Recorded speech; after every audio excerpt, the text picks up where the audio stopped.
What's up, fantasy freaks? You're up late night with your boys, Rick Kamla, Hall of Famer, Dr. Ray. It's Emirates NBA Cup night, and the action has been hot. And we welcome you to the show. It's the Fantasy NBA Today, Ethos After Dark.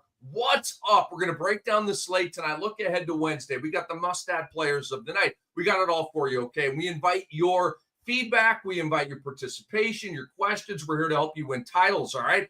So give us the questions. We'll give you the answers later on in the show. And before we tip things off, we got to give you a word from our sponsor because they rock. It's Bet Online. They are the world's most trusted betting platform, your number one source for online betting. From the earliest odds, they have in-game live betting.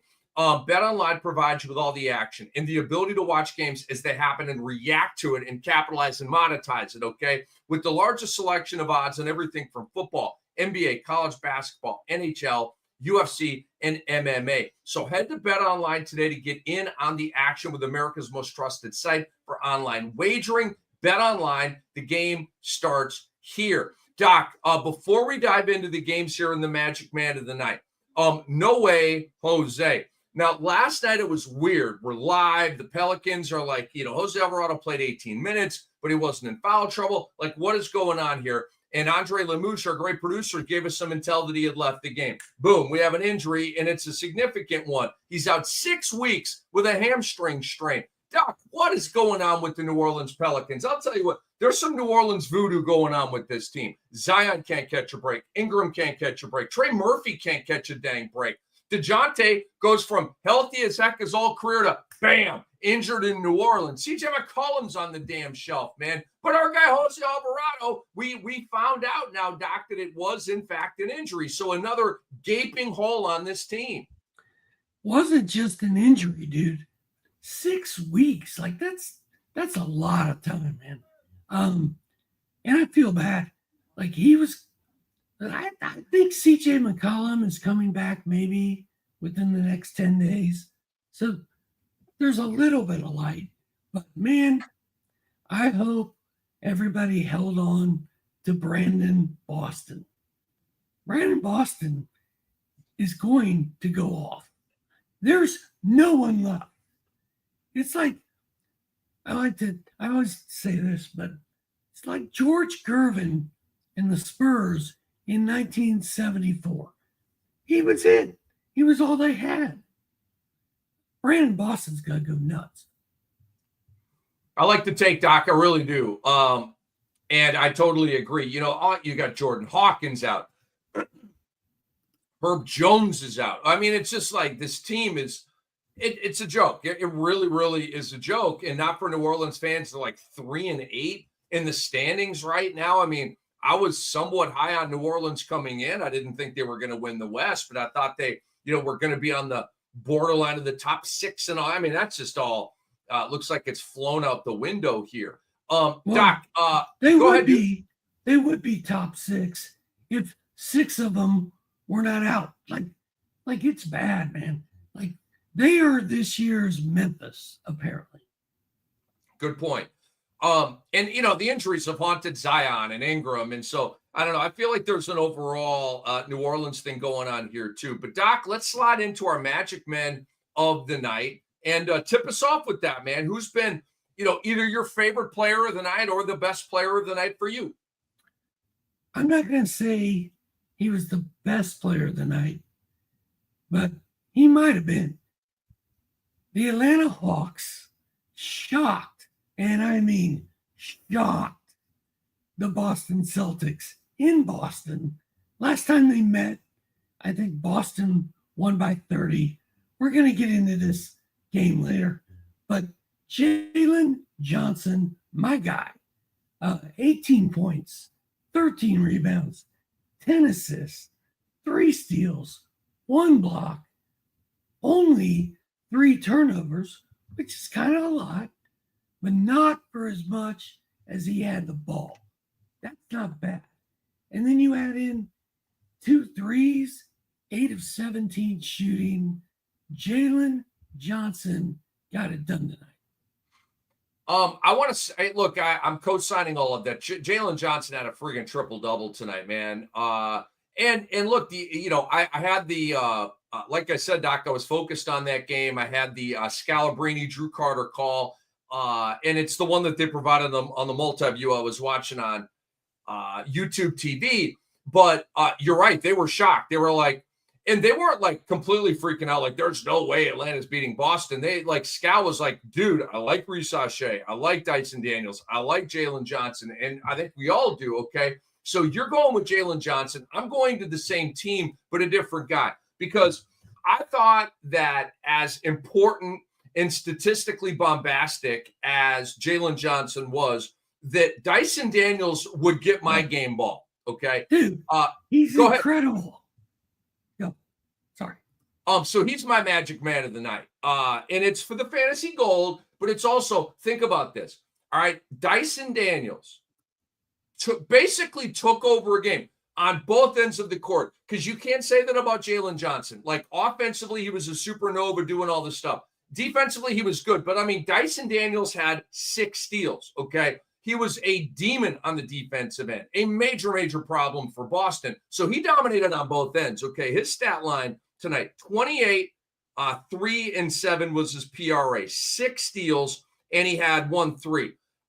They were talking on the broadcast tonight. He's got 23 steals in his last 3 games. He's got 3 consecutive games with 6 steals. They mentioned that Alvin Robertson, remember him, the quadruple double back in the day, for those of us old enough to know, you 20-somethings out there like, Alvin, who? Alvin Robertson, look him up, one of the great stat guys of the 1980s, played with the Spurs. He had 6 straight games with 6 or more steals, okay, which is madness. And so right now, Dyson Daniels is halfway there. But Doc, he's obviously in the running for pickup of the year in fantasy basketball. He's my magic man of the night. I love it. He had 23 steals his last 4 games, 6 in a row his last 3. Like, he has been incredible. And I bought into the Dyson Daniels hype a little bit, because if you remember, before Summer League, the Dyson Daniels hype was hot. And then Summer League happened. He was very quiet. And everybody's like, and they shied away. And I was like, the people that saw it before the Summer League knew what they saw. And I was like, I'm getting me some Dyson Daniels. I love it, man. I love it.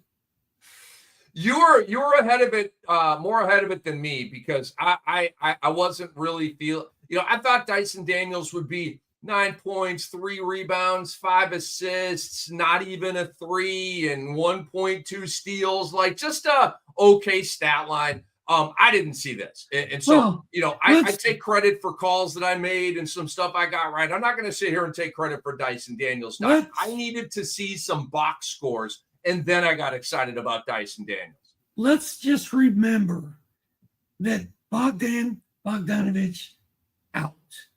Trae Young was out. And whether Trae Young is playing or not at this point, it doesn't matter. Dyson Daniels is a must roster. I don't care if it's a 16 league. Like, he has 5 or more steals in 4 games, and they've only played 9? Like, it's crazy, man. He's so good. I believe that he does. He came into tonight, Doc, obliterating the league in steals per game at 3.3. Okay, and steals and blocks are like my 2 favorite categories. So this is like right up my wheelhouse. 3.3 steals coming into tonight. Number 1 over Jordan Poole, second at 2.3. Your guy and my guy, Tari Eason, next at 1.9. J-Dub of OKC at 1.9. But, Daniels had 6 more steals tonight. So now the number will be, 3.8, 3.9. That's an insane steal number. Like, if you're at 2.5, that's emoji time, okay? If you're high 3s, it doesn't make sense. And he's not going to stay there all year, but it's fun right now. But he just added 6 to that. So now it's up to 4. Like, I don't know, man. I think Dyson Daniels is going to do this all year because the only thing I ever knew about Dyson Daniels coming into this season is the guy steals the ball. And now he's probably needs more cowbell. He's got the fever, dude. He's going to be going after steals hard. And can I say something real quick? Totally interrupt the flow of the show. You mentioned Jaylen Williams, right? You mentioned Jaylen? Yeah, J-Dub of OKC. Yes, okay. yes. He started, were you going to talk about this? He started at center yesterday. He played center for OKC. Guess what? Isaiah's not coming back for another 10 days or so. Our boy Chet is out forever. If Jaylen Williams plays enough center to get eligibility, he's going to be a shooting guard, a small forward, a power forward, and a center. And if you're in a Yahoo league, that's huge. That is huge. So that's my little tidbit of the evening. Trade for Jaylen Williams before they make him a center. It's all great advice. And with Chet out so long, look, J-Dub was already the number 2 option, but now he'll really be like a turbo number 2 option on this team because we saw the line the other night. You had Caruso with a good game, and Aaron Wiggins entered the starting lineup with a good game, and you had Isaiah Joe with a good game, and but they're all like 10, 11, 12, 13, Lou Dort, kind of the same neighborhood. So there's going to be a big, big difference between SGA, J-Dub, and it's going to fall off, and then you're going to have a bunch of guys doing their role player thing. Okay, so it is Cam, it is Doc. We are Fantasy NBA today. Ethos After Dark. It is Sports Ethos Fantasy Basketball platform. He's an FSWA Hall of Famer. One day, who knows? New York at Philadelphia here, Doc. Joel Embiid came back tonight. And, we got goodies on this game, all right? But I want to say this, Doc. Joel Embiid looked, I just want to talk eye test, okay? His stat line was okay. I think I wrote it down somewhere here. 13, where did I write that down? Here, 13, 3 and 5, 1 block, 2 of 11 from there. Who cares, okay? And he was on a minutes cap. I liked how Joel Embiid looked tonight, Doc.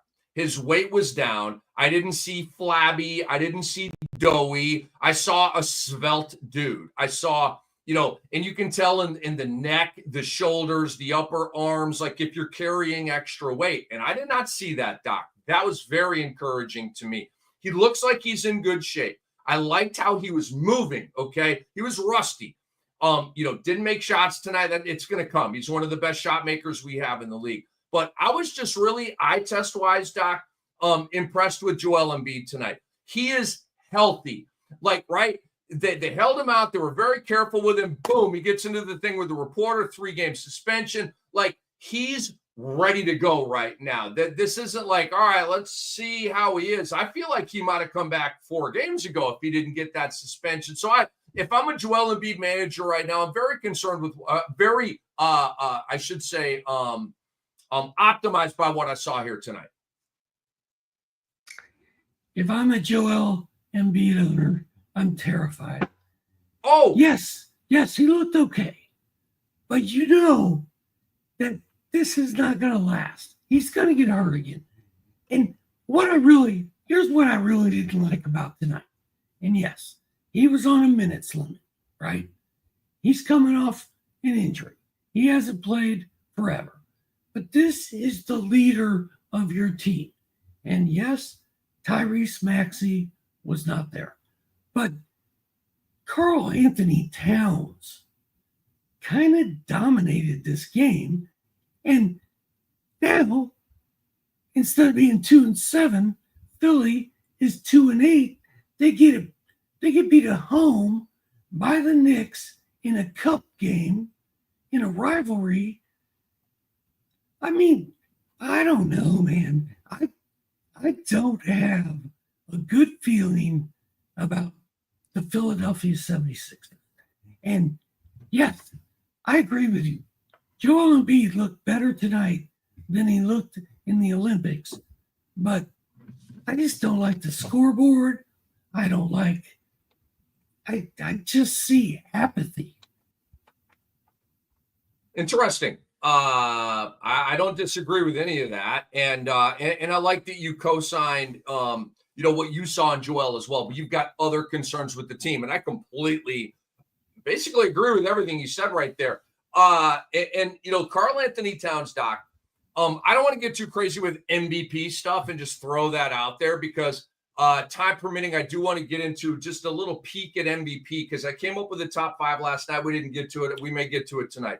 Cat is not a top 5 MVP guy, okay? Largely because the Knicks don't have an elite record right now. But value-wise, performance-wise, he's at an MVP level. He was 21, 13, and 6 tonight. 1 block, 1 steal, 2 threes. Coming into tonight via basketballmonster.com, 6th in value. 6th, okay? So he's having a renaissance right now. He's been way better than Jalen Brunson. There's no way I thought that was going to happen. So shout out to Karl Anthony Towns. Josh Hart has a triple-double tonight, 14, 12, and 10. Just want to shout out the durable glue guy, Josh Hart, who I like. And Doc, now we get to the fantasy brass tacks. Jared McCain is coming, okay? Kyle Lowry starts for Philadelphia, but McCain plays more minutes. Let me give you some numbers here because I think McCain is a must-add right now. I needed to see what I saw tonight. I'm sold, okay? Because Maxi's going to miss a minute here, all right? Last 3 games, Jared McCain has gone 18, 27, 23. You have my attention. He's got 11 threes in the last 3 games. He's played 30-plus minutes in the last 3 games. He's passing the eye test. He's making defensive plays and offensive plays. He's a zippy, athletic player. I'm a fan.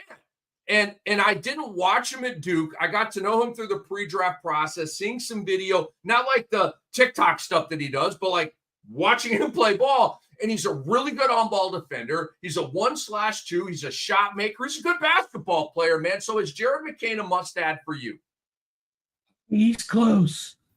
And the only reason that Philadelphia didn't get blown by 30 is because that dude kept making clutch shots and 3-pointers. Like, he was awesome. And I watched a lot of that game. Apologies, by the way. I was like, oh, Reggie Jackson. Well, apparently Reggie Jackson is not going to play 1 minute for the Philadelphia 76ers ever. He's the OG. He's the OG, Doc. I apologize for that. But this McCain kid, man, he is a player. He reminds me a little bit of Dyson. We've got a lot of very interesting point guards that you can add to your fantasy team right now. The dude in Washington, Carlton. Bob, our boy Bob. That's our boy. I kept wanting to say Dub, and I knew that wasn't right. Bub. It's our boy. Yeah. McCain has been awesome. Dyson has been awesome. Scottie Pippen Jr. has been awesome. Like, there's some really good point guards. As far as McCain, yeah, people are going to be looking for point guards, man. They have no DeJounte Murray. They have no CJ McCollum. They don't have Dane Lillard right now. They don't have Trae Young. Like, they need point guards. McCain is an excellent pickup right now.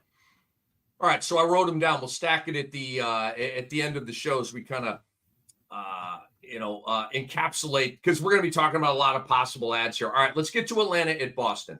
This was an awesome basketball game.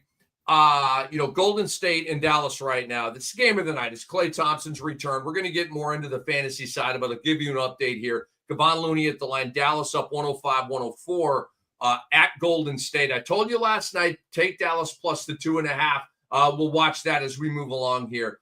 But Onyeka Okongwu had the game-winning putback tonight. Clint Capella played very well in low minutes as the starting center, but Okongwu had the putback for the win. Jaylen Brown missed a fadeaway elbow J for the win. Okay, and he had a huge night, like 37 points. No Trae Young tonight. And we talked about Dyson Daniels and for Boston, okay, on that side, right? Jason Tatum didn't look right tonight. He came in questionable with an ankle, and so I'm kind of wondering what's up with that. They play tomorrow. I wonder if they'll hold him out. But shout out to Derek White and Jaylen Brown. They rang the bell tonight, Doc. They combined for 68 points with 10 three balls. We've talked a lot about this game already. Anything else you want to say about this one? No, I do. I got caught up in the Portland, Minnesota game because, to your point the other day, it's a blowout with 12 seconds left. Yet Julius Randle and Anthony Randolph are out there like fouling everybody and trying to do stuff with 4 seconds left in a blowout. It's because of point differential. And it's going to make a difference in these games, even though we didn't see the blowouts that we thought we might see. My point about the Hawks is Larry Nance is quietly kind of balling. He had 19 points, 5 triples tonight, 6 points last game, nothing. 13 the game before, 14 the game before that. Lots of stuff mixed in there. Like, Larry Nance is playing a role with this team. He definitely is. Doc, I want to give you and the people an update here. Fantasy NBA today, Ethos After Dark. It's Cam and Doc. The OG is with you. Klay Thompson just hit a 3-ball, had a nice reaction afterwards. You know, he's one of the most swaggy, strutty guys. Klay Thompson's near the top of the heap for my favorite players in the game. Love Klay Thompson, the dude and the player. And so 3-ball for him right now. He's got 22 points in his first return to Golden State, 8 in the fourth quarter, 5:16 to go in the ball game. Dallas just took a 5-point lead. Timeout, Steve Kerr and Golden State. More updates in Fantasy Spin to come. Miami at Detroit. Thrilling game. No Jimmy Butler. Let's see if we can tee up Doc on a rant on that. But I want to focus, Doc, on 2 of my favorite players in the league, and we've been talking about them all year. Cade Cunningham and Jaden Ivey continue to climb the backcourt charts, okay? Cade, check out these symmetrical lines tonight. 21, 7, and 9 for Cade, who flirts with a triple-double every night now. Ooh, I'm so excited about Cade Cunningham. And Jaden Ivey, 19, 9, and 7, okay? They both had 16 in the rebounds and assists, okay? That's a huge number. They both flirted with a triple-double tonight. So, Doc, I wanted to start there. Detroit got the victory here, and Miami really screwed this up. Tyler Hero hit late in overtime, little bank shot, like 1.3, something like that, to take a 2-point lead. You're like, okay, Detroit is screwed. Well, JB Bickerstaff calls an amazing ATO, caught Spo and Miami with their pants down. A lob from Cade Cunningham's side out of bounds into Jalen Duren for the slam alley-oop tie game, okay? Then Miami stupidly calls timeout. They were out of timeouts. Technical foul. Chris Webber. Exactly. Malik Beasley at the line, whap. And I learned something tonight, okay? In that scenario, it's a free throw and the ball. Even the George Blaha and Greg Kelser thought that, and Eric Spoelstra put Kevin Love in the game thinking he was going to throw the long pass, right? So we all got caught on that. That was a weird deal. It was a weird deal. And who's the best coach in the NBA? One of them, Eric Spoelstra, right? Great reputation, great history. Earned it. So disciplined. They called timeout with no timeouts to lose the game. An NBA game, a cup game. I don't know if people care about the cup. They do. They do. They care. They care. We all care. These are bigger games, dude. Yes. I'm into it. And you called timeout. I don't know exactly who called it. But my goodness. What a way to ruin a freaking 40-point night from Tyler Hero. But we're going to talk about that in a second.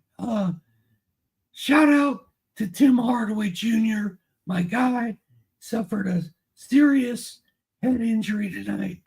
The tweets I'm reading, people are like, man, I just hope he's okay. I hope he's okay. I'm a little concerned about Tim Hardaway Jr. Hopefully he's good. We send our best out to him for sure, and hopefully he's okay, man. You hate to see that. I just did a quick Google search, Doc. It is a mystery, okay? It's like who killed Kennedy right now around here. Who called the timeout for Miami? I don't know.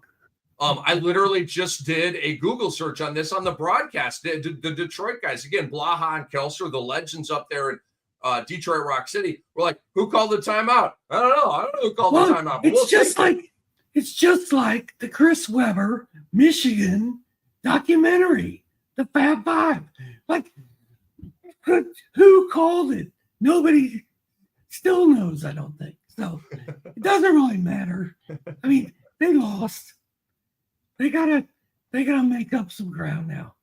But shout out to my guy, Tyler Hero. Yeah, he was amazing, man. 40 points, 8 assists.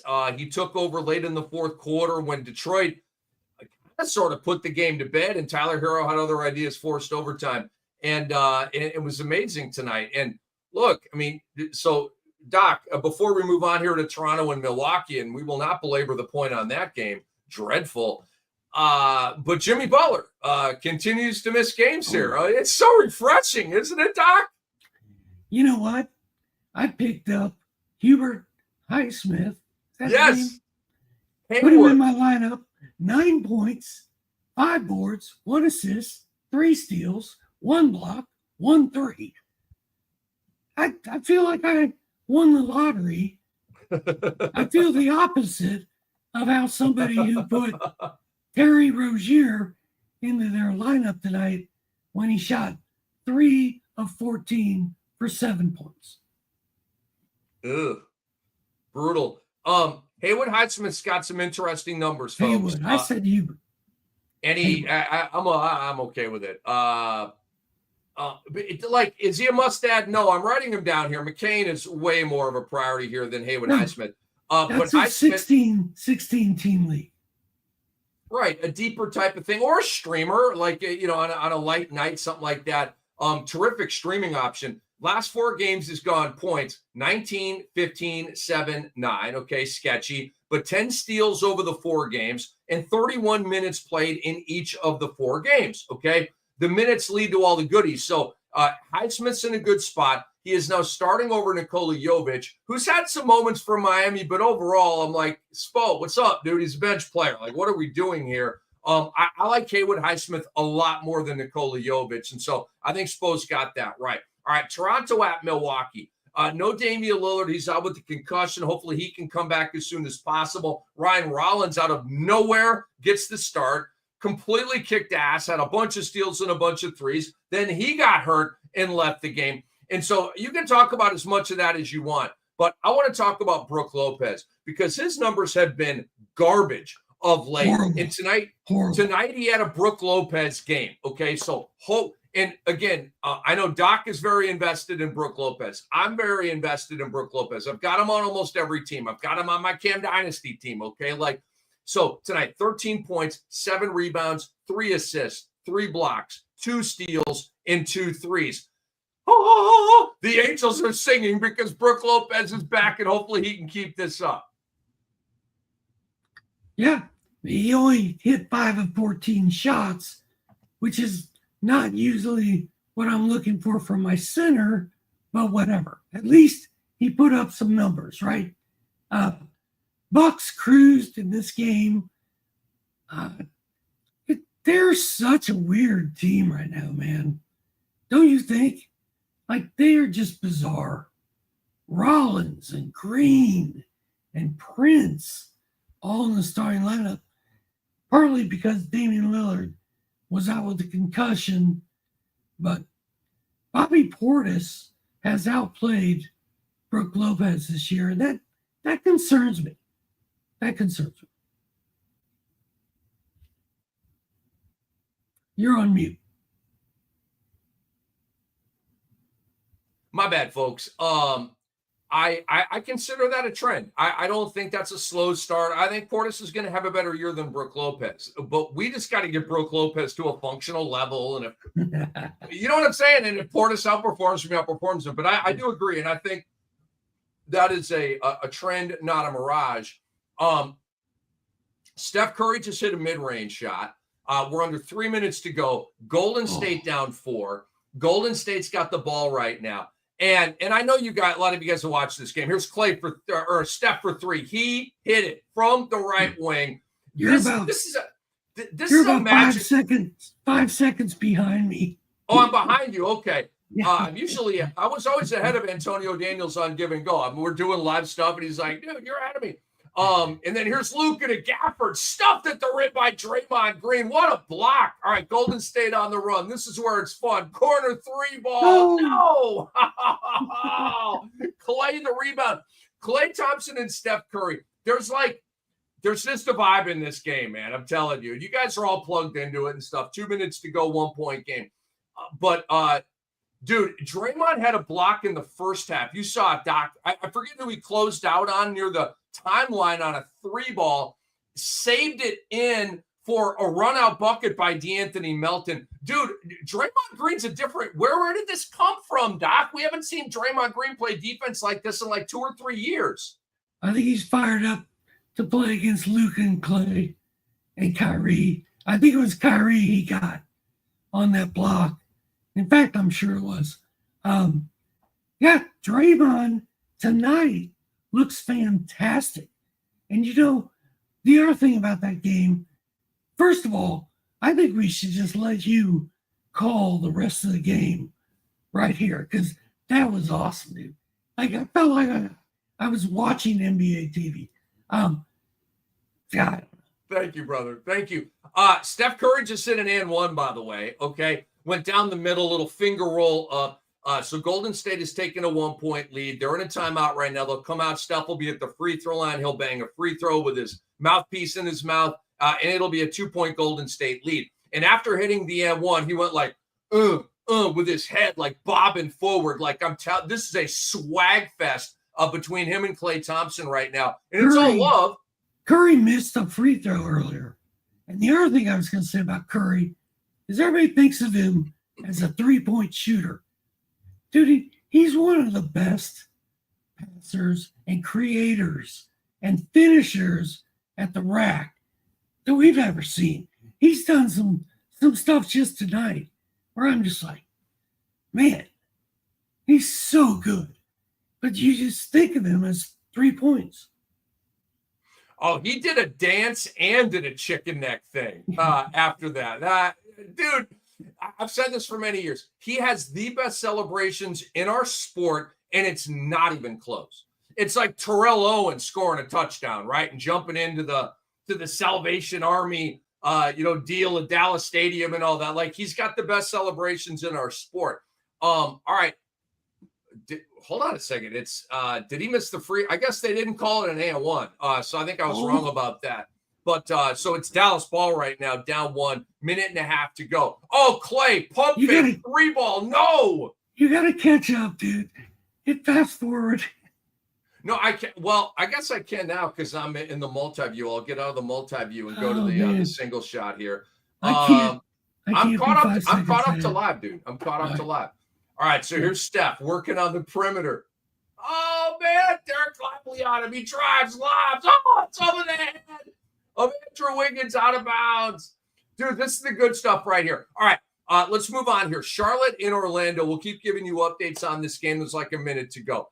Doc, you know that Grant Williams is my guy, and I'm writing down here as a possible must-add pickup. No Miles Bridges tonight. 15 points, 4 rebounds, 1 assist, 2 steals, 3 threes. I'm a Grant Williams guy. I think people need to look at him.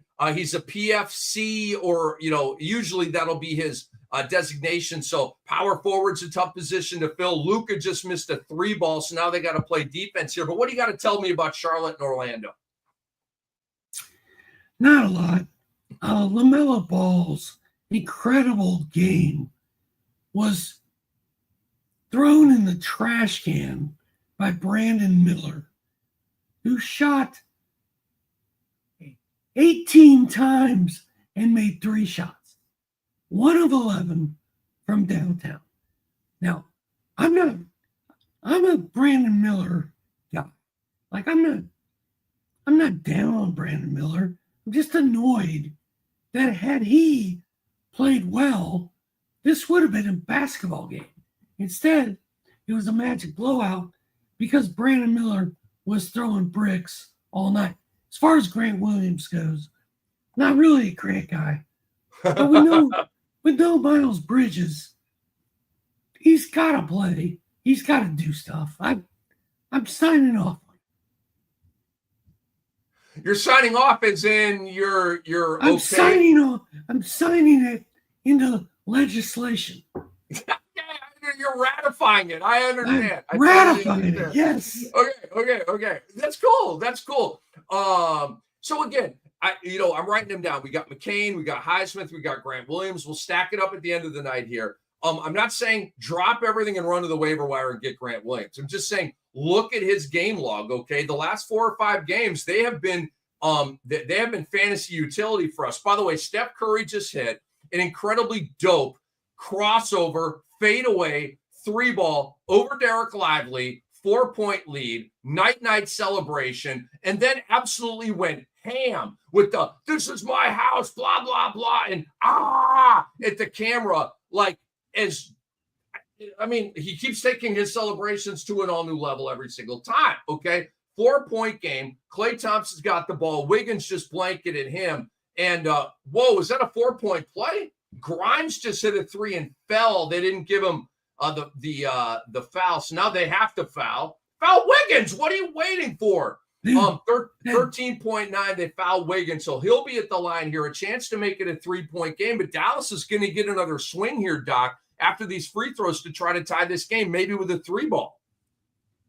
Well, if Dallas can make Steph Curry's night celebration. They had a foul to give, by the way, so they got to inbound the ball again. Go ahead, Doc.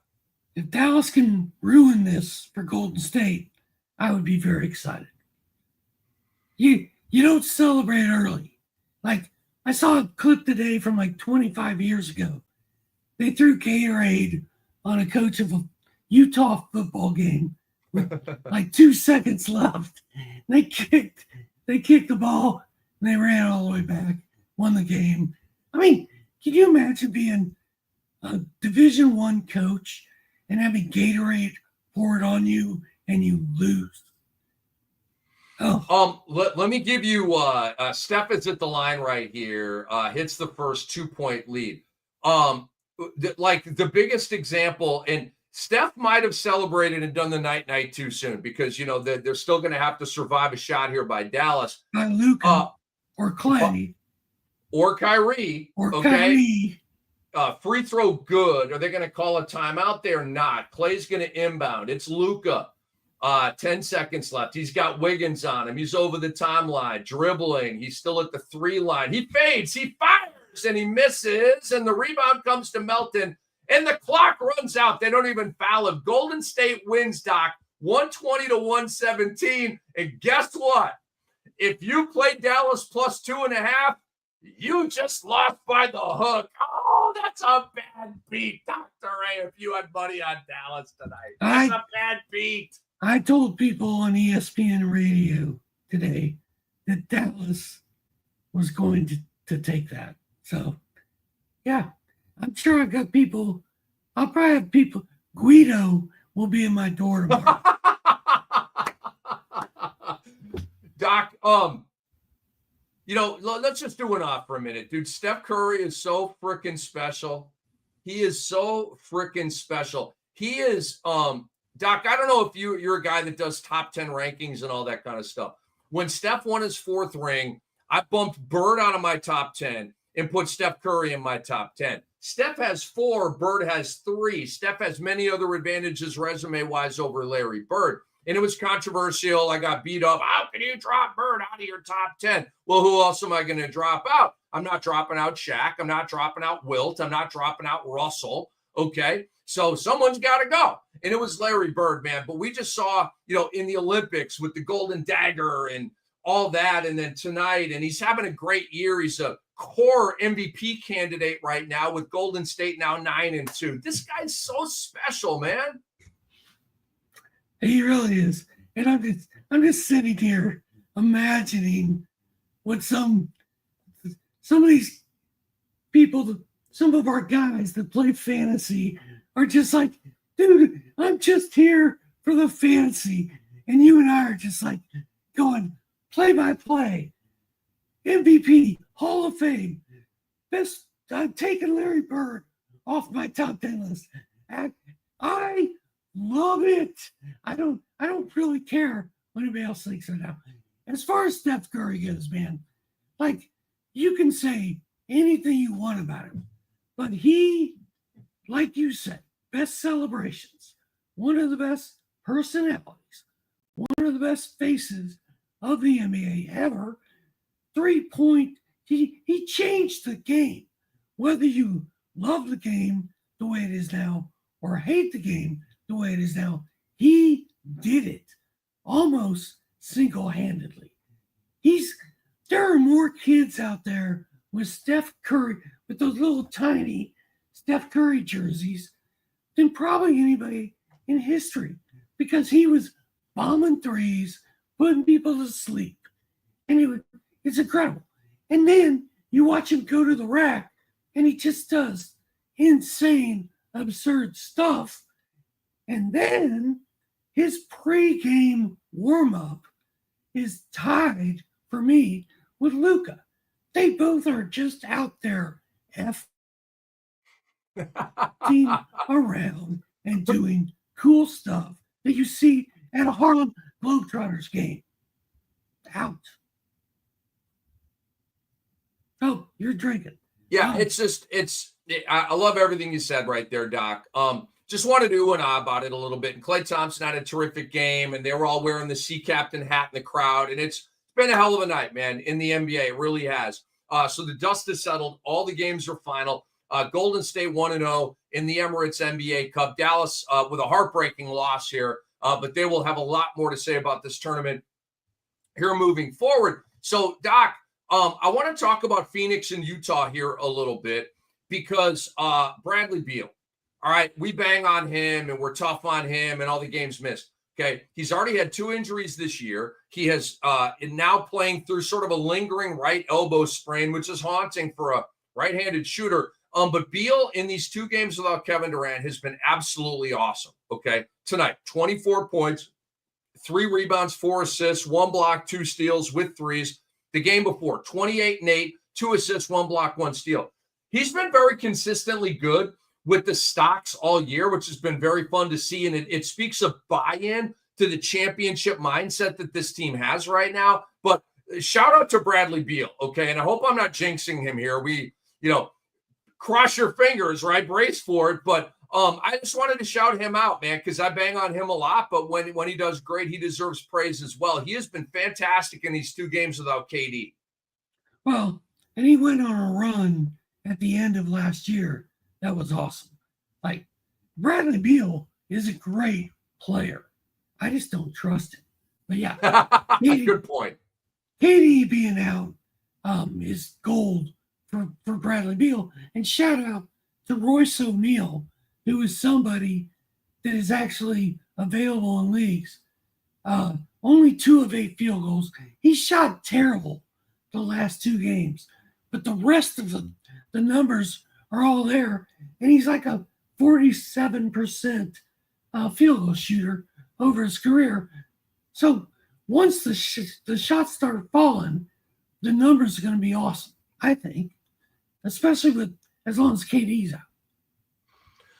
Royce O'Neal's been awesome this year. The efficiency, the goodies. He's just been, nobody's high on Royce O'Neal coming into the year. And if you're in a 10-team league, you're not rostering him. In a 12-team league, maybe you hold on to him. He's a great streamer. He's been absolutely fantastic. So, Doc, just briefly here on Minnesota and Portland, the Blazers win by 14. A really lame performance by Minnesota. Couple things catch my eye here. Shaedon Sharpe in the starting lineup, okay, playing 33 minutes. He's been in a minutes thing and coming off the bench and just a waiver wire guy tonight. 17, 3-3, 3 steals, 3 threes. Here we go with Shaedon Sharpe. Okay. And your guy, Robert Williams, with DeAndre Ayton. Hold on, Doc. Did they have a flood or some kind of natural disaster or an ice storm? Like was DeAndre Ayton stuck at home and couldn't make it to the arena? What happened, brah? I don't even know. It was a right index finger. I'm jesting. I know what's up, but it's like, we always give Ayton a hard time for that. I have the Time Lord in my lineup in Kamla's league, Cam Dynasty. That's a fat stat line, dude. That's a fat stat line. I'm up 8-0 right now in that. Let me check you out. We're getting ready to make a run. Oh, you got Oppenheim this week. All right, he's a Tank Fest team. Going for the kill, dude. Get your record up there, brah. But Robert Williams can still play basketball, and I'm glad to see it. And maybe since DeAndre Ayton had a finger injury, maybe Robert Williams will get some attention from the coaches now and get out there and play. Shout out to my boy, Delano Banton. 4 triples, 12 points, 4 boards, 5 assists, a steal, 2 blocks in my 30-deep lineup. I love that kid.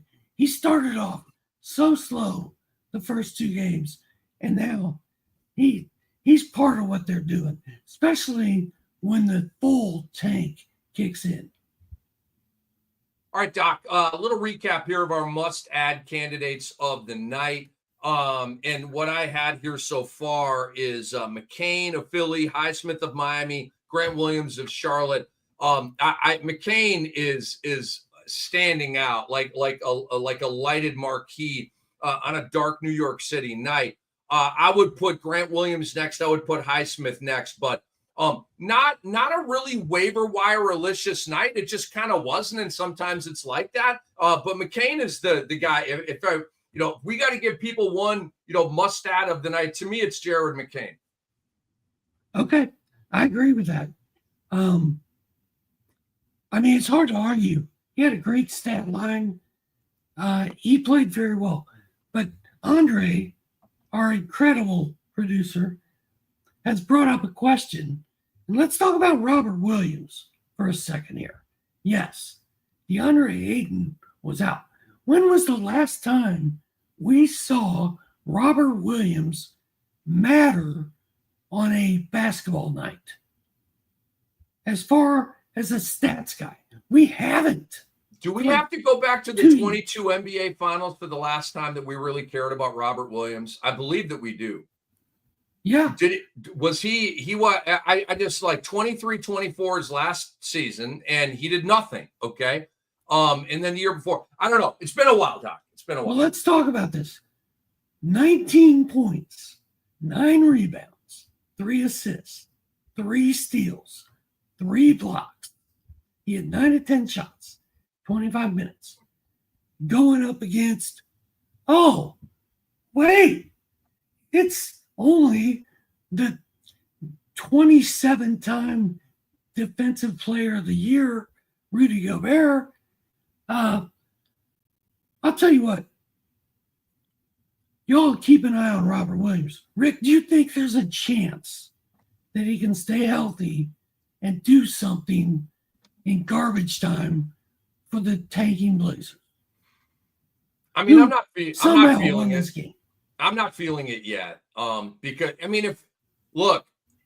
Ayton's probably going to miss 2 months now with this finger injury.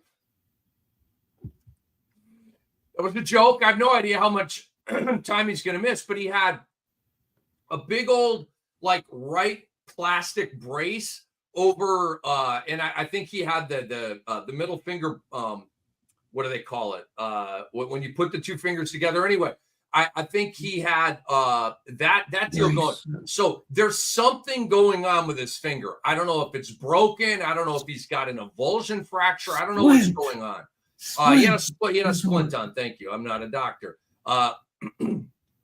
Luckily, there's one here. So I mean, Doc, it's the entitled DeAndre Ayton. Okay, it's the take the money and run DeAndre Ayton. So look, Time Lord might be completely green lit right now. But if DeAndre Ayton comes back for the next game, then Klingon, the second stringer, will be the second stringer. Klingon started tonight, didn't have a great game, and then Robert Williams will go back to third string. So yeah, I need to see more with this on the Time. Also, Anthony Simons got hurt in this game. I don't know how bad, but clearly, if you've got Anthony Simons on your team, you knew something was up when you saw the 2 points. I mean, I'm over the injuries, dude. I'm over the injuries, Doc. It's crazy right now what's happening. It's crazy. Dude, like I get it in the NFL. Like, I get it in the NFL when there's a rash of injuries and a team has, their top 2 running backs, boom, boom, and then the third string guy is starting. It's a completely violent sport. The running back position, the linebacker position, the safety position, it's all in the hole. They're killing each other every single play. All right, and there's a lot of turnover and churn and burn with injuries at those particular positions. I get it, okay? This is basketball, Doc. They're running up and down a hardwood, putting an orange ball in a hole, okay? And I get it, it's a contact sport. And I've been covering this game for a million years. I'm not dumb or naive about this. But, Doc, the problem is they have a 2-week training camp, or actually a 1-week training camp, and boom, they're playing preseason ball. Back in the day, Doc, when they played 82, 82, 82, 82, 82, 82, 82, what did they have? They had a month-long training camp with 2-a-days, and they beat the crap out of those guys. Okay, it was a freaking basketball boot camp. And guess what? They played 82, 82, 82, 82, 82, 82 because their bodies were ready for it. Okay, this is a huge problem in the NBA, Doc. It is a huge problem. We got to get them off their feet. No, the F you don't. The more they play, the more they will play. I'm over it. I'm over all the soft tissue bull crap, dude. Well, the thing that bothers me about these injuries, most of the ones we've seen, they're legit injuries. Like, this is not a load management situation. Like, these guys are hurt. And yeah, but Zion with a hammy, Jose with a hammy, calf, Achilles, it's all soft tissue. Trae Young, Achilles, soft tissue, man. I get it, they're real injuries, but it's soft tissue. These guys aren't breaking bones. They're not in good enough shape. But they're also, I saw some thing on Twitter the other day that showed the amount of miles that an NBA player runs today as compared to 30 years ago. Boo-hoo. It's the evolution of human beings and the evolution of basketball. It's over 100 more miles. Awesome. Who cares? If you're playing more, then you will be able to withstand that and sustain and survive that. Everybody in the league is twice as big, twice as fast, and twice as skilled as guys were 30 years ago. Like, the worst player in the league today might have been the best athlete in the league in 1980. I don't know. I'm not going to say that's a fact.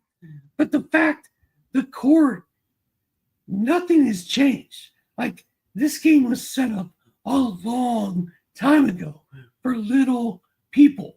And now we have these giants who could fly like superheroes in this little tiny box.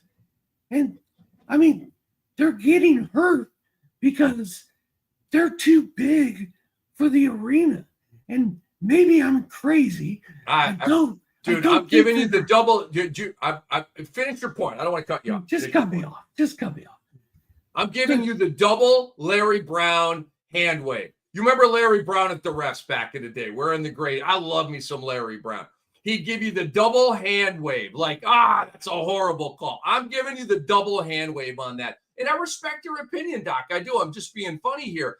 I just disagree. I'm on the other side of it, but I understand all your points. I think you're making good points. I'm more hardline with this. I'm more like old school, sort of like, I don't know, like just an old football coach about it. Like you got to get hard for this, okay? If you're soft, then the soft tissue injuries will hit you. If you're hard and twisted steel, then you can withstand the soft tissue stuff. Anyway, we belabored the point.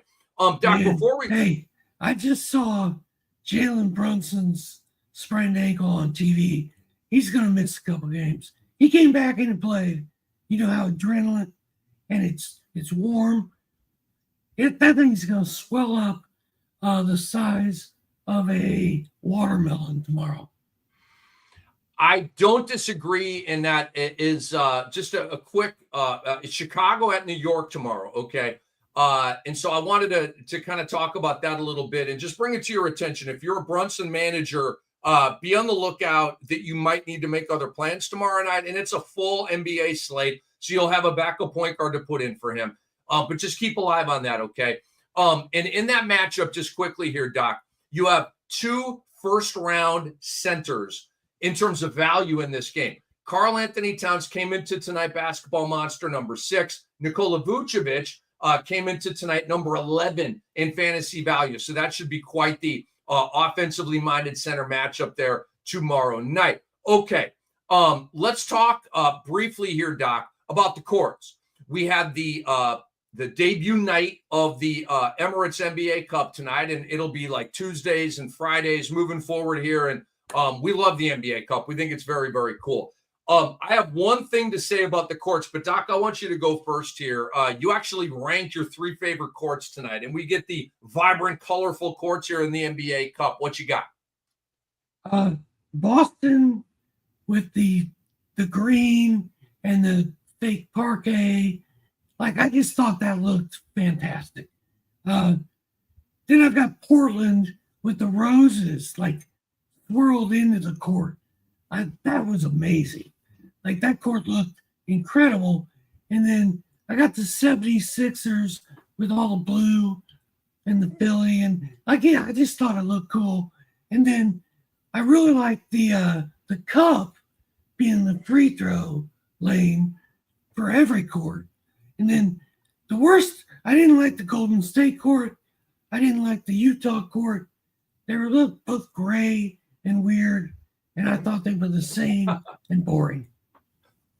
I agree with everything you said except for the Philly court. I'm not feeling it. The players, it's like the players are against a green screen or like a blue screen, and there's like this sort of outline effect on them, and it almost looks like a video game. It's like they're getting lost in a vortex or something. It just plays a weird illusion game with my mind. It's very colorful, and maybe if I got used to it, I would like twist that and be like, I kind of like it, but it's something that would need to grow on me. I agree with you that the 2 courts you didn't like because they were boring. And just the one thing I wanted to say, I think, and we're going to see a bunch of other courts as we move forward with this. By far the best court tonight was the Boston Celtics. To me, it wasn't even close. And I did like the Portland court, Doc. I thought that was pretty cool. The Boston court is like this cool color green, and there's texture to it and like depth and like 3D to it. You just got, it's hard to explain, like right? The parquet thing working too. But it looked like you could like reach your hand into it, or like, I don't know. It just did it. It did it for me. It was like very high tech, very expensive, very complex. And I dug it, man. It was frankly kind of psychedelic. I thought it was very cool. I have news. I don't know if it's breaking, but David Aldridge reporting that Joel Embiid said he wants to play Wednesday against the undefeated Cavaliers in the second game of a back-to-back because they played tonight. But he doesn't know I was waiting on the butt. There's a but. He doesn't know. He doesn't know if the coaching staff is going to let him, which I'm pretty sure they've already told us that Joel Embiid is not playing back-to-backs. Also, Paul George will be evaluated Wednesday morning as well. I'm out of here. I'm just kidding. I'm not out of here. We'll do it live. Dramatic effect. We'll do it live. I'm over the injuries. I'm over it. I mean, like it's Paul George. Duh. I mean, the guy gets hurt a million times every year. He's Mr. 50 game a season, Paul George. So, I mean, I roll. Like, of course he's hurt, right? I'm so over the injury. All right, Doc. Before we get to questions, let's talk about there's a bunch of games tomorrow night, okay? Indiana, Orlando, Boston at Brooklyn, Chicago, New York, New Orleans at OKC, Clippers at Houston.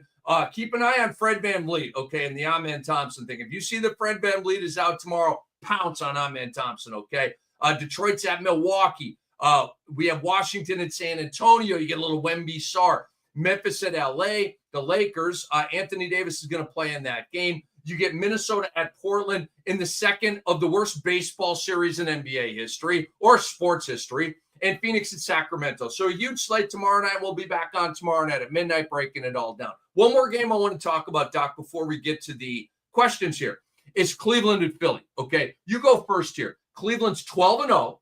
They're going to be looking to go 13-0. In one of the greatest starts in NBA history. They're one of 8 teams to start at least 12-0. 8 teams. They're only the number that's done that here. So do they win at Philly tomorrow night? They should. I mean, there's a 60, actually, there's an 80% chance Joel Embiid's not going to play.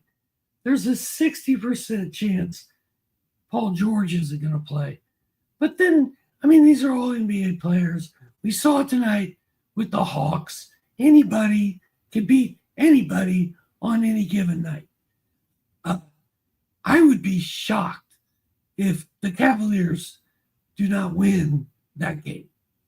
They're looking at that 15. They want to break the record. So what Doc is talking about, Houston in the early 2000s won 15 straight games. That's the second longest streak to begin a season. Golden State was 24-0. But 15-0 right now should be the target. Hey, let's get to number 2. I mean, 24 is madness. It's double what Cleveland has done so far. Reminder, you guys right here will be hanging out with Aaron Bruschi and the great Dr. A tomorrow, 12:30 p.m. Eastern, previewing the full slate in an in-depth form. All right, Doc, let's get to some questions here before we get out of here and say night-night to the people, Steph Curry style. And by the way, he did not do the celebration too soon because they ended up winning the ball game here. All right.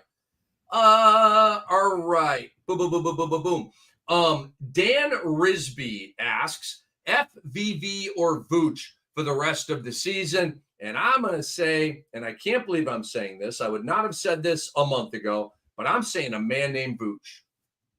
Ooh. Man, Fred VanVleet, last year, I was very nervous about him. I didn't mess with him. I thought that there were too many other kids in Houston that were going to buzzkill him. And then he went nuts. He had a great year, and I was wrong. And then this year, I was like, well, if Fred VanVleet did that last year, why can't he do it this year? And then this year, Jalen Green sort of went on a thing. And now we got Tari Eason and a Thompson kind of going on a thing. And Fred VanVleet feels to me like he's getting squeezed a little bit. Not all the way. Like, don't give up on Fred VanVleet. But at this point, I think I'm with you, dude. I think I'm going Vooch, who is not going to blow your socks off, but he just does the same decent stuff every single night. I agree with everything you said right there. Vooch's stat line right now, 21 points, 10 boards, 3 assists, 1.4 stocks, 2 threes per game. The efficiency's off the charts at 59% field, 85 line. And so, look, I don't mess with Nikola Vucevic. I have no shares of his because of the lack of defense. 1.4 stocks, you're dead to me, okay? And he's not usually a 2-3 ball per game guy. He's more like a 1.4, 1.5. So he's just not a fantasy gold guy. But Fred VanVleet has been doo-doo this year, okay? The efficiency's off. The counting stats are off. And so I'm not like Doc said, I'm not like out on FVV in general. But when you put Fred VanVleet up against a guy delivering first-round value right now. By the way, Vooch doesn't miss games. He's an availability guy. Always is every year. I'll go with Vooch. Yeah. He's just there, 20-10 every night. Yeah. So we both say Vooch right there. All right. Basic says, where's our boy F. Scott Foster? Basic says, is grabbing Pat Williams, replacing Keegan Murray cool? Doc, go first on this. Get basic right. I can't do it just because Keegan Murray's a better basketball player than Pat Williams. I like what Pat Williams, he's sort of starting to make some noise. I get the question, but Keegan Murray's just a better player. Keegan Murray is being squeezed by all these dudes, especially DeMar DeRozan that they brought in, but Malik Monk is out, and he's going to be out for a while. I think Keegan Murray is going to be better than Pat Williams. Can you enlighten me to what Pat Williams has done that would even make Pat Williams versus Keegan Murray a question? And basic, I'm not being flippant with you. We love you that you're watching and interacting with us. It's amazing. We love you, bro. But what am I missing here? I'm completely Rip Van Winkle on Pat Williams. I'm sound asleep, bro. An alarm clock couldn't even. I'm hibernating like a bear on Pat Williams right now. Next question. All right, let's go to Thunder Dan Gnarly. Ooh, I like that handle a lot. That's dope. I like that. That's really, really cool. I like Thunder Dan Marley, a 90s player, a rocked up dude. Thunder Dan Marley, and Dennis Scott, my guy from NBA TV. They're like the patriarchs of the logo three. These guys were drilling deepers back in the 90s, and like the three ball was even like not always a thing back then. These guys were hitting deep threes. Anyway, Thunder Dan Gnarly, great name. Hey, calm down. You know I'm the biggest name dropper of all time. Me and 3D are also tight. Casey and I hung out with him at your house at least once, if not twice. I've hung out with 3D. We're boys. When I drive by the 3D cleaners in Gainesville, Georgia, I always text 3D, be like, send him a picture of the cleaners. He's like, what's up, bro? We're boys, dude. I didn't know all that. Okay, so he's our guy. Jersey retirement, Friday, Georgia Tech, 3D. That's our guy. That's our guy, man. He's more your guy. He's our guy. We'll share him. We'll share him. He took me to Magic City a couple of times, Doc. He's my guy. He's my guy. You know what he told me? He said, Tricky Ricky, don't come here without me. Hey, do you remember that time like 10 years ago? We broke down the political situation in Atlanta. There's Dominique, Dion, Steve Smith, and Dennis. Yeah, Dennis is the mayor from the Himalayas. Steve Smith is the senator, and Dominique Wilkins is the governor. That's how that goes. What's prime? Lieutenant governor? President. I mean president. I mean he's prime. But that's the thing. And he's the president of Georgia. I'm just saying, like Dennis Scott, that's his line. He always said, I'm the mayor from the Himalayas. He used to always say that, man. That's a Dennis Scott joint. And Steve Smith, another dear friend of mine, he's the senator. And by the way, like as polished and as gentleman and as classy as anybody I've ever met in my life, Steve Smith. I love that guy. And then Dominique, who I know and you know, I mean, he's an awesome guy. Dominique, you know what I love about Dominique Wilkins? He reeks of superstar. Okay, there are just like Tracy McGrady. Okay, I worked with him at NBA TV, Doc. He reeks of superstar, and I'm not talking about arrogance where it's like ew, I don't like being around that guy. He's so full of himself, right? No, it's just an aura. It's an air about these guys, right? They're just superstars, okay? Baron Davis is another guy, Doc. You're around Baron Davis, and he's super witty and funny, but he's just got this, bruh, you're a superstar. You know what I mean? It's the it factor that you can't really define, but you just know it when you see it. Barkley? But he's so cool. Barkley's different, but the thing with Dominique is he's so approachable and so easy to talk to, but he's just got that. He's just such a superstar, man. He's an icon. Barkley is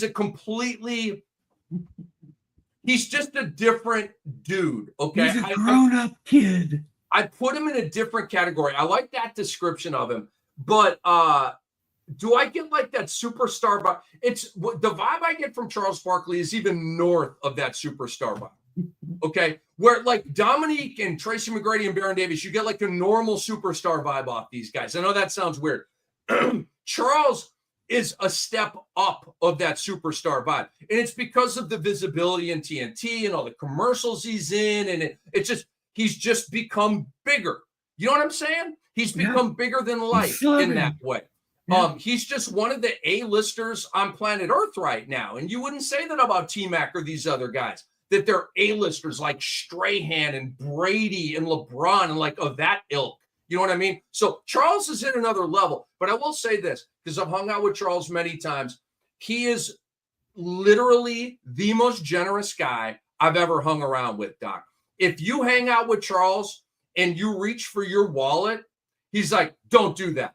Put that away. He will not let you pay for a French fry, a vodka drink, a beer. He buys out the bar, okay? And I know that through some friends of his, and I know that Charles is very involved in helping other people, okay, with the money he's made and the blessings that he's got. He's just an incredibly generous guy, man. That's awesome.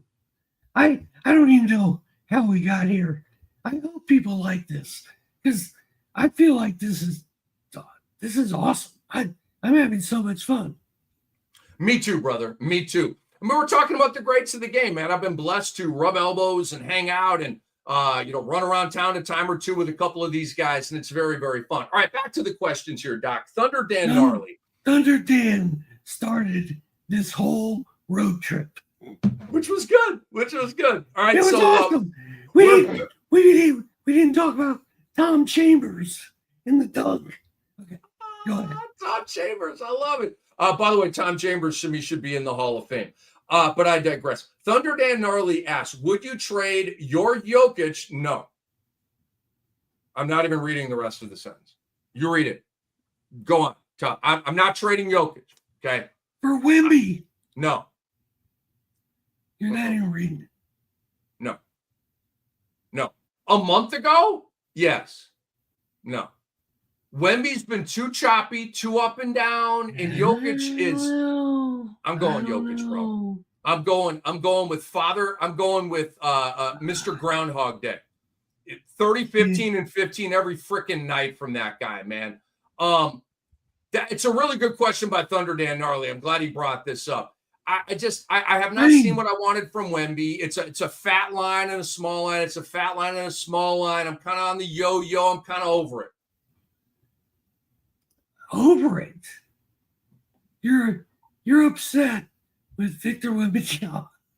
Let me read. I thought we'd get more. I mean, on Basketball Monster, he's number 2. He is past Anthony Davis, but in terms of value, okay, and I don't know how they get this number, but it's some kind of computed aggregated value of a player. All right. Nikola Jokic is at 1.24. Victor Wembanyama is at 0.78. That means Jokic is like 50 points better than him and every other player in the NBA. Like, it's statistically, according to basketballmonster.com, it's not even a debate between Jokic and Victor Wembanyama.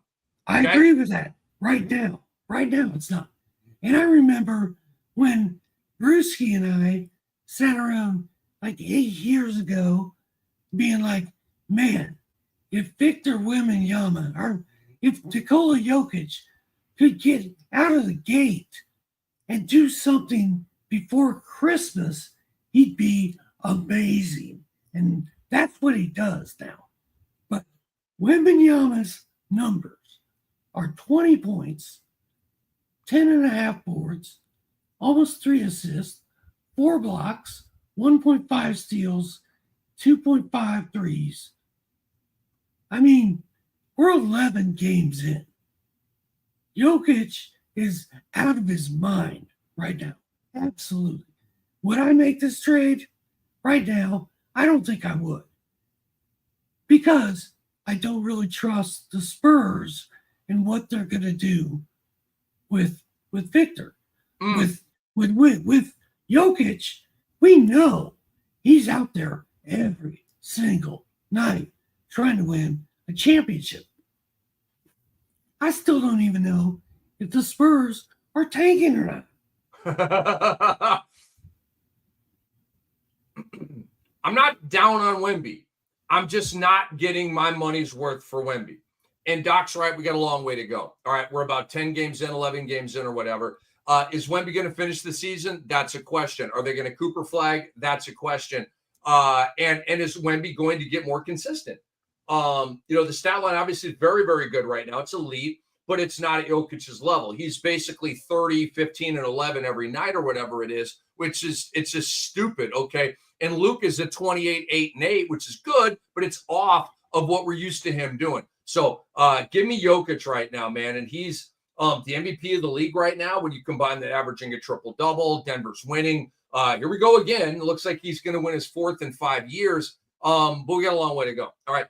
Thunder Dan Gnarly also wants to know, would you drop Trey Mann or Denny Abdia for Herter or Brandon Boston Jr. in redraft leagues? 10-team 9 cat. I would drop both of them and pick both of them up. I would too, because first of all, I like the player upgrades that we're talking about here. Trey Mann did not play tonight. Denny Abdia played well, but he came off the bench. Brandon Boston's greenlit for goodies here, and Kevin Herter's greenlit for goodies here because of the Monk injury. So that's how I would go with that as well. Thunder Dan Marley, we really appreciate you playing ball. All of you guys and girls for staying up late with us and asking questions. We just absolutely love it. All right, it's getting late. We got to get out of here. And so we want to encourage you guys to go. We have more? We have more? Okay. They're right there on the screen. All right. Well, what do we got here? What do we got? Should I pick up Nurkic or Robert Williams? 12-team ESPN points. What do you say, Doc? I mean, I think it's Nurk, but I'm so intrigued by this Robert Williams signing. it's like an alien has come down and landed, and we saw him, and then he left, and we're like, what? What just happened? Like, that's where I am with Robert Williams. Like, Nurkic is the pickup, but I might pick up Robert Williams. I don't know. I'm not feeling either of them. I mean, see Mason Plumlee tonight, Doc? Mason Plumlee absolutely killed it. Dude, he always fantastic does. Tonight. He always does. I know. When they give him starts, he plays well every time. I frankly, I'm not feeling either of them. So go with Doc's answer right there. I'm not being flippant. That's my truth. I'm not feeling either of them. I mean, yay, Yusuf Nurkic, he's hurt. Okay, so I'm not excited to go get Yusuf Nurkic right now. Okay, I'm going to go ahead and say Robert Williams. Okay, there it is. There's your answer, and I'll go with Doc's flow on that. Cholo, hello, Cholo. He says, "Hi guys, Melton, Davion Mitchell, or Grady Dick." It's GD, brah. It's GD. You know, Melton's in that melting pot in Golden State. You know that I'm not feeling him for that. Davion Mitchell play. I know Quickly's back out with another injury. Are you kidding me, IQ? Are you kidding me? Davion Mitchell had like 1 point tonight. Okay, I'm going Grady Dick, Doc. I am also going Dick. You are something else, dude. You are so. I mean, I'm picking up Grady Dick in that situation. I can see you're like, it's late. You're calling him. It is late. You're calling him GD. We're getting silly here. All right, Joseph Kim. Joseph Kim via Discord. Hit us up on Discord. We love it. We're doing the rapid fire from Discord right now. Bilal or Shaden? That's a good question. Team 9 cat. That is a great question. You go first, bro. I'm going to go Bilal, but I don't know how I feel about it. Shadon, dude, Shadon is coming. That team is tanking. Shadon's arrow is just going like this. And I don't know. Bilal is just sort of like, and I don't know. Yeah, it's tough. That's another tough question. There's more upside with Shaden Sharp. I say Shaden Sharp out of this. Like, we needed to see what we saw tonight, starting 30-plus minutes, really good stat line, 3 steals and 3 threes, which is more fantasy gold than Bilal Coulibaly is going to bring. So I say Shaden. He's a better player. Like Doc said earlier in the show, sometimes it's his talent level wins, and I like them both, but I would go with Shaden Sharp. Okay, that was the last question, Doc. We're done. What, you got anything to tell the people outside of you and Brew? Right back here in this space, 12:30 tomorrow, previewing a monstrous Wednesday slate. 11 hours from now, I'll be right here, hopefully not wearing this ugly green coverall that I'm wearing.